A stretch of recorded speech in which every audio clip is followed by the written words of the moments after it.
Saudara-saudara sekalian, data pada dasarnya merupakan fakta yang dinyatakan dalam bentuk simbol-simbol empirik.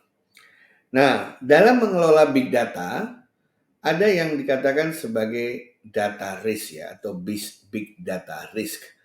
Big data risk ini berhubungan dengan risiko-risiko yang kita hadapi ketika kita berusaha untuk mengadopsi dan mengimplementasikan big data.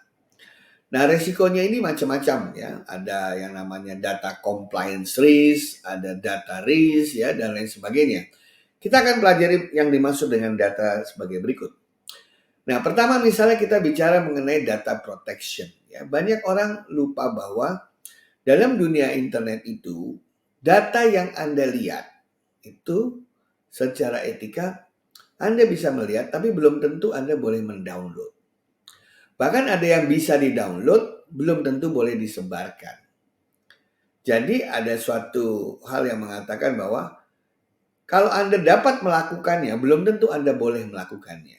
Karena ada data protection. Sebagai contoh lah misalnya, ketika Anda melakukan pencarian gambar pada Google, Anda menemukan image gitu ya. Kemudian Anda menggunakan image itu untuk presentasi Anda. Belum tentu semua image itu boleh di-download bagi keperluan Anda. Karena yang boleh di-download adalah image yang misalnya memiliki lisensinya Creative Commons. Itu baru boleh kita miliki dan kita olah. Jadi data protection itu terkait dengan semua personal data yang berdasarkan regulasi harus dihormati. Saya melihat data orang di media sosial, ya, itu secara etika untuk menggunakannya saya harus meminta izin kepada yang bersangkutan. Itu juga yang tadi saya contohkan dalam bentuk copyright ya. Creative Commons itu adalah copyleft, artinya memang kita boleh menggunakannya. Tapi kalau copyright ya kita harus minta izin si yogianya. Ya. Kemudian ada international guidelines di mana data yang dimiliki satu negara pindah ke negara lain, dipergunakan oleh negara lain. Itu semuanya harus tunduk pada undang-undang yang berlaku.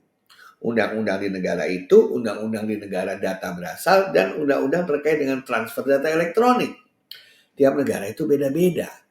Ya, saya beberapa kali membantu orang yang terpaksa dia itu disu, gitu ya, dituntut karena dia menggunakan data internasional tanpa seizin yang bersangkutan karena dia tidak tahu bahwa itu harus minta izin. Ada lagi social risk. Social risk itu adalah data-data yang ketika Anda kumpulkan, Anda bisa membuat kesimpulan yang bisa menghancurkan karir seseorang. Atau yang bisa mengganggu citra seseorang, citra kelompok publik, dan lain sebagainya. Nah itu ada moral atau etika prinsipal yang harus kita pegang teguh. Saya mengatakan kepada para mahasiswa saya bahwa etika dalam dunia cyber itu sama dengan etika dalam dunia fisik. Jadi etika yang kita pakai, kita pertahankan dalam dunia fisik harus kita berlakukan juga dalam dunia cyber. Data protection, copyright, international guidelines, dan social risk ini harus benar-benar kita perhatikan dalam hal mengelola big data. Karena ketika data itu diolah, maka kita menemukan banyak sekali temuan-temuan. Ingat, tidak semua temuan itu boleh kita publikasikan. Apalagi ketika temuan itu kita peroleh dari data atau sumber yang sebenarnya sumbernya itu memiliki copyright atau mungkin sumber itu memiliki data protection yang harus meminta izin yang bersangkutan. Jadi Anda memiliki, Anda bisa melihat, belum tentu Anda bisa menggunakannya. Ya, itu adalah contoh-contoh terkait dengan compliance. Setiap negara beda-beda. Nah, kalau kita bicara mengenai data security ya, kadang-kadang ini menjadi sebuah perdebatan ya. Jadi misalnya ada data yang dirahasiakan oleh satu pihak, tetapi for some reason kita bisa menemukan data itu di internet.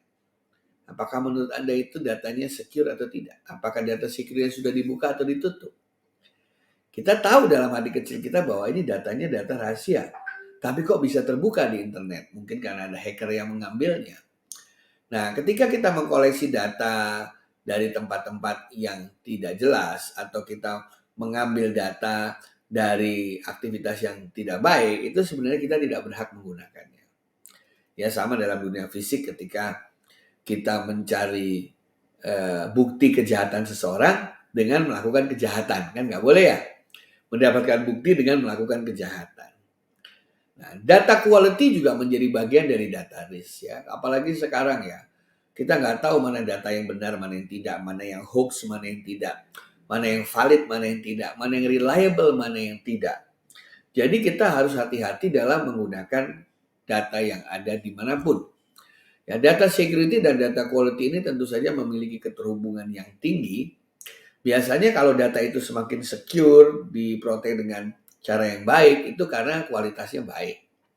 Sebaliknya kalau datanya itu mudah diperoleh dari mana-mana, itu biasanya data quality-nya tidak memiliki nilai yang besar karena publik boleh melihatnya begitu. Jadi semua orang bisa punya lah, katakanlah seperti itu.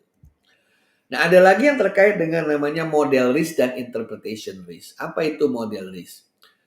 Waktu kita mendapatkan data, kan kita ingin mengolah data itu, kita ingin menganalisis data itu. Kita akan memilih model, ya, memilih model dalam mengolahnya, ya. Misalnya kalau kita menggunakan konsep AI, artificial intelligence, ada yang model supervised data, ada yang model unsupervised data. Nah, setiap model itu pasti ada kelebihan, pasti ada kekurangan.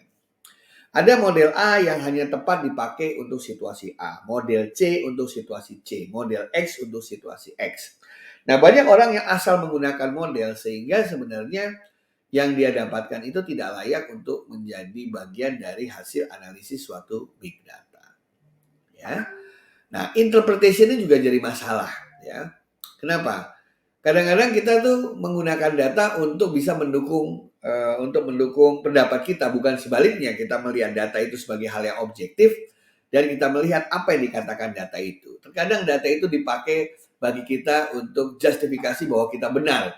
Jadi kita memilah-milah data gitu ya, mana data yang sesuai dengan yang saya inginkan, apa yang tidak. Nah, interpretation risk ini ya, adalah suatu aktivitas di mana saya mencoba menginterpretasikan data yang sudah diolah atau saya mencoba menginterpretasikan data yang saya peroleh. Nah, kita mengerti ya ada istilahnya yang namanya false positive dan false negative.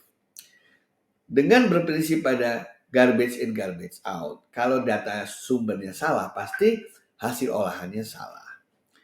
Nah, interpretation ini, ingat interpretation itu pasti mengandung unsur-unsur subjektivitas. Nah, kalau unsur subjektivitas yang terlalu besar, maka tentu saja hasil interpretasi kita ini bisa keliru atau bertentangan dengan yang sebenarnya ingin disampaikan oleh data tersebut.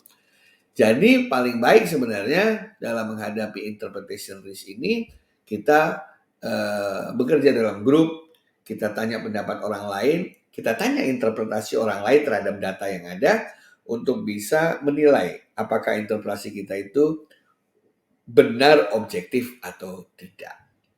Karena di dalam menggunakan big data diperlukan kesungguhan hati, diperlukan etik, diperlukan objektivitas yang tinggi dan niat baik agar kita menginterpretasikan sebagaimana data itu selayaknya diinterpretasikan.